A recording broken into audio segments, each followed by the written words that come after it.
vidéo consacrée aux dynamiques territoriales du territoire français, donc en clair, où vivent les gens et pourquoi vivent-ils là. Alors je commence cette vidéo par une diapo qui doit vous intriguer. Alors je vous laisse quelques secondes pour réfléchir à ce que cela peut être. Bon, vous avez quand même reconnu le territoire hexagonal, hein, il n'y a pas d'ambiguïté quant à ça, mais qu'est-ce que c'est que ces taches lumineuses là, ces taches jaunes?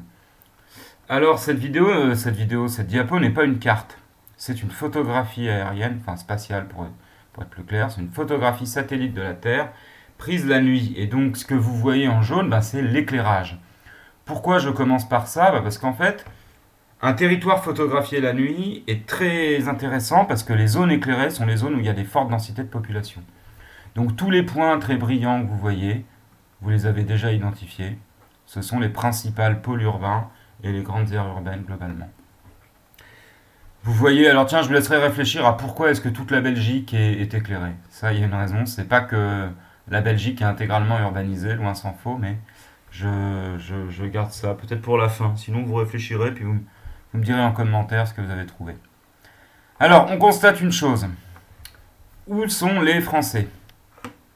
Au nord, sur la façade ouest, sur la Méditerranée. Puis vous avez des zones qui sont restées dans l'ombre. Alors, ici et là, c'est assez évident. Ce sont les Pyrénées, c'est des zones de montagne, des zones de faible densité. Là, on reconnaît bien le massif central, pareil, il est peu éclairé, il n'y a aucun doute.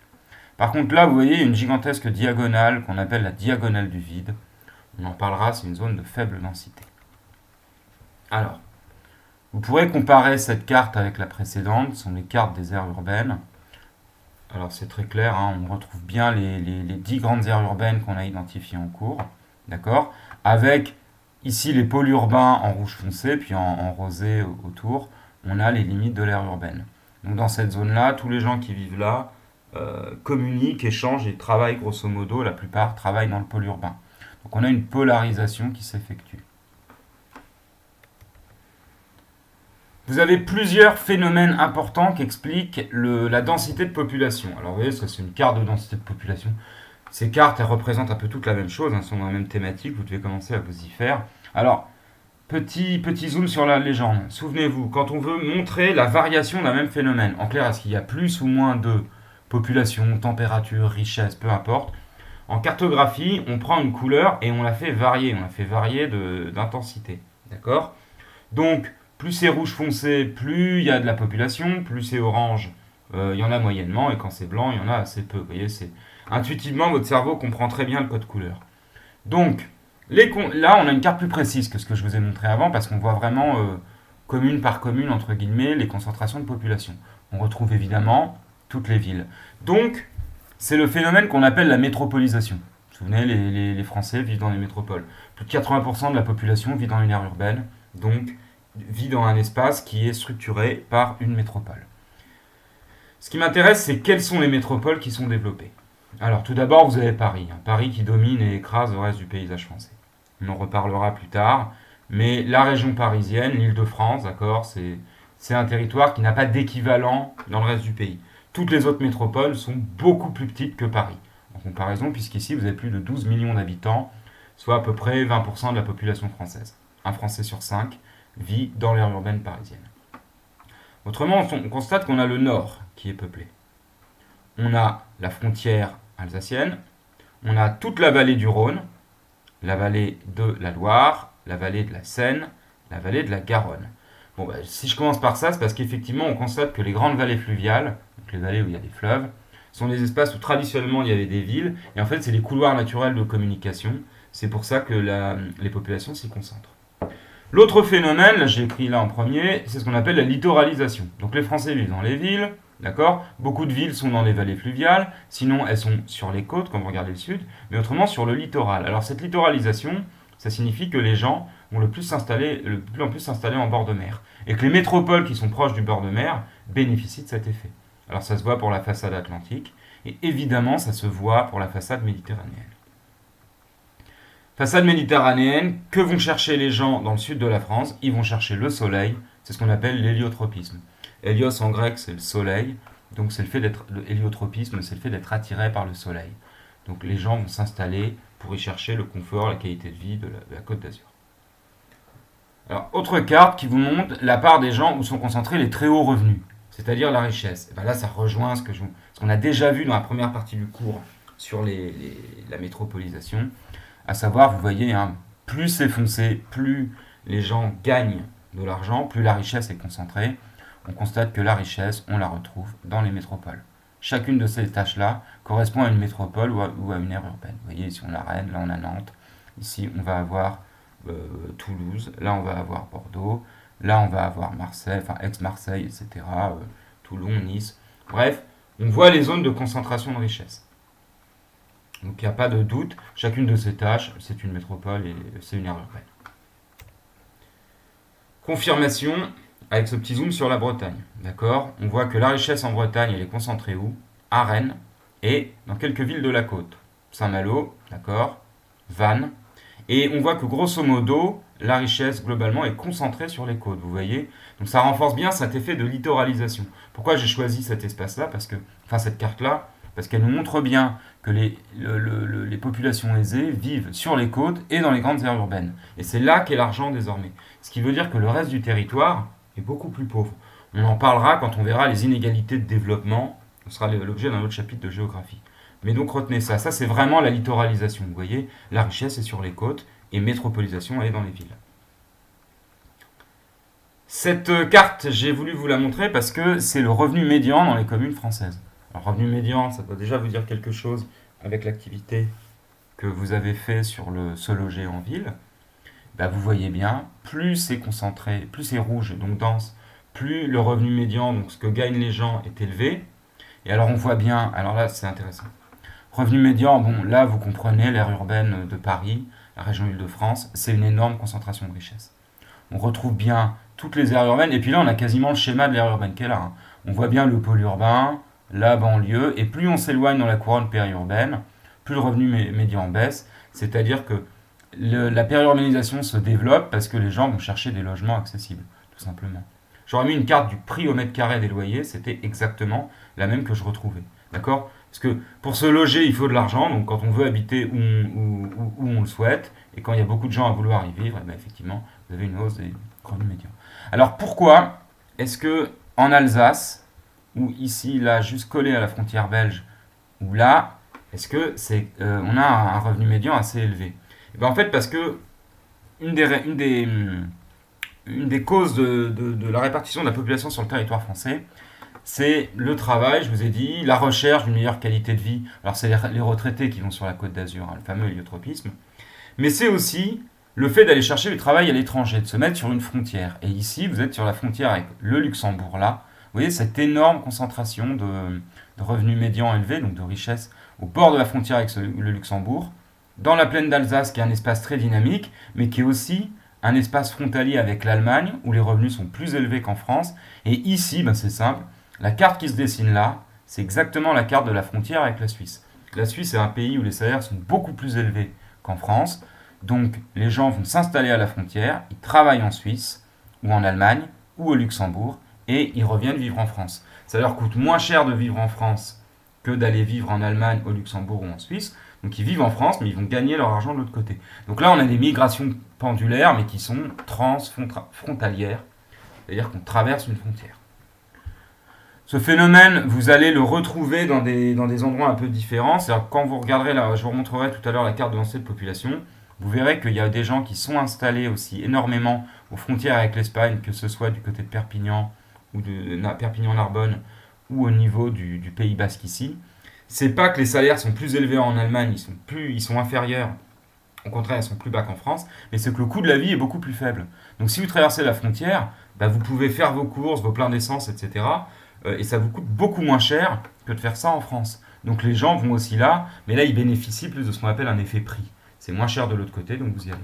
C'est le même phénomène qu'on retrouve dans le nord avec la Belgique. Vous avez l'île qui attire des populations, mais si le reste des gens se mettent, parce que l'île est très dynamique, mais si le reste de la population est situé le long de la frontière belge, c'est que le coût de la vie est plus faible en Belgique, notamment pour les transports. Donc ça vous explique un certain nombre d'effets.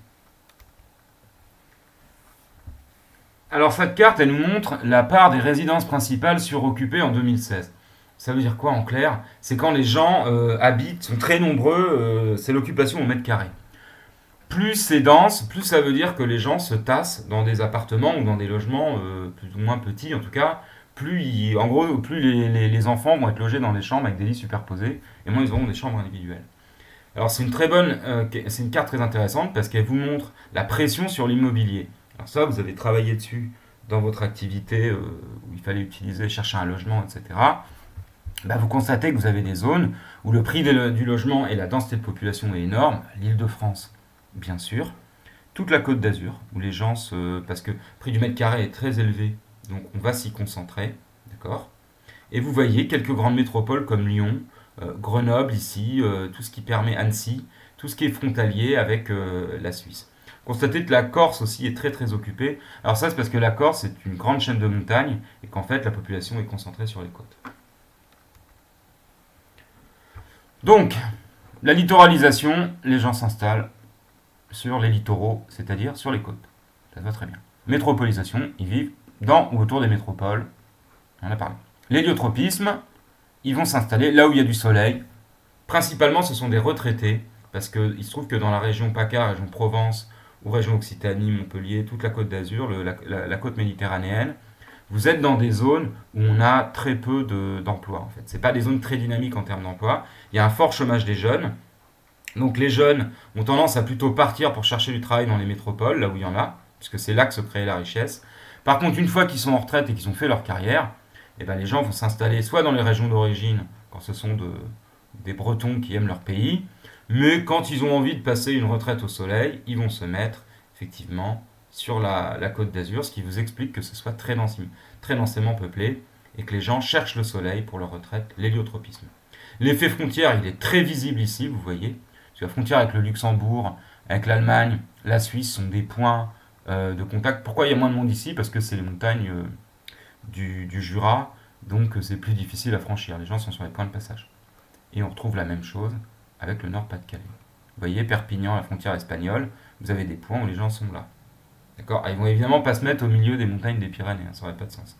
Mais les gens sont sur les points de passage pour profiter de l'effet prix, donc aller là où c'est moins cher, traverser la frontière pour profiter de prix moins cher, ou de l'effet travail-revenu supérieur, ce qui est vrai pour les pays du Nord.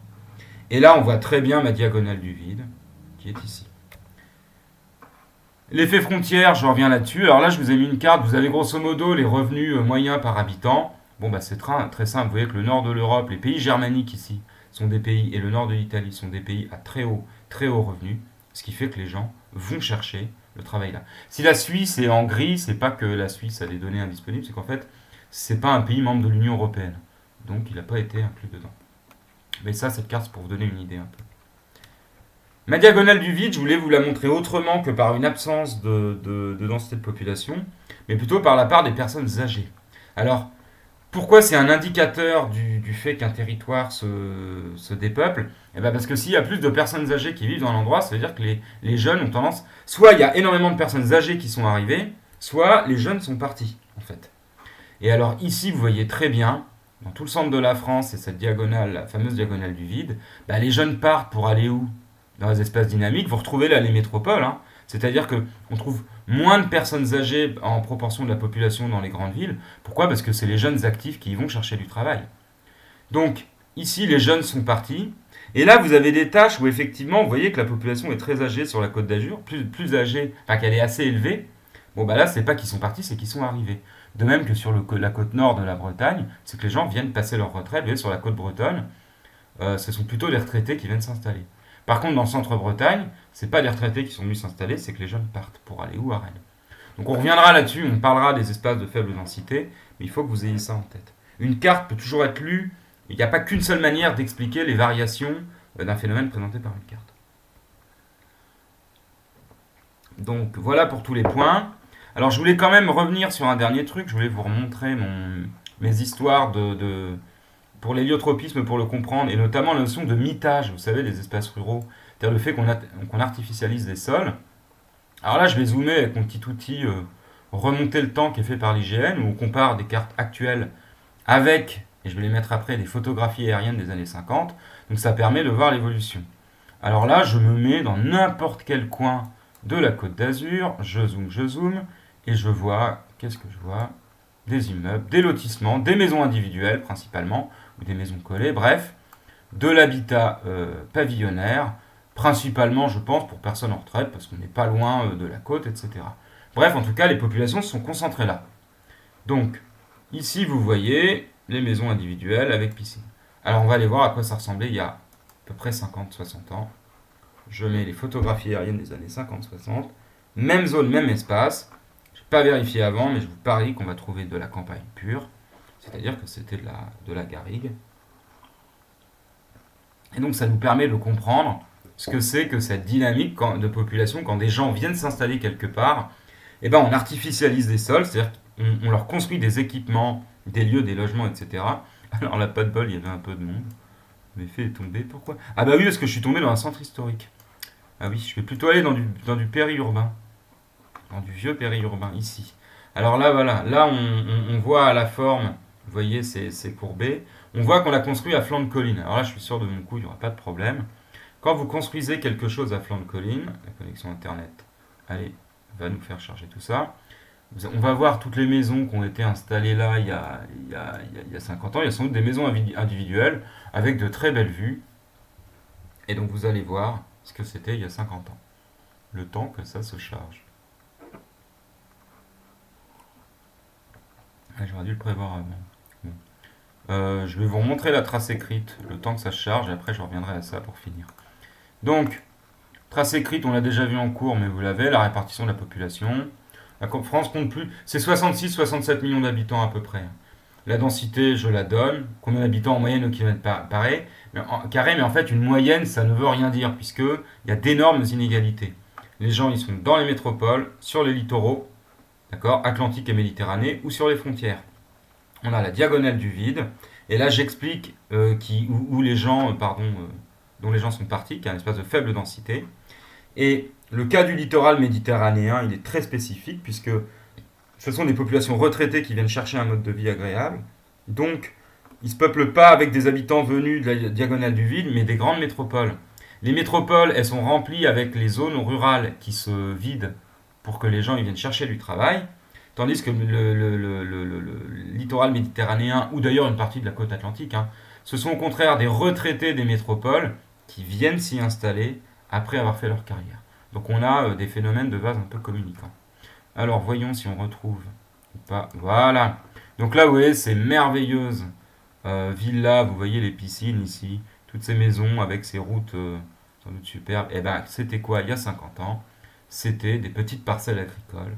Et donc voilà le mitage des espaces ruraux et la concentration des populations sur le littoral, notamment méditerranéen, à l'héliotropisme. Voilà, je vous remercie. Bonne révision.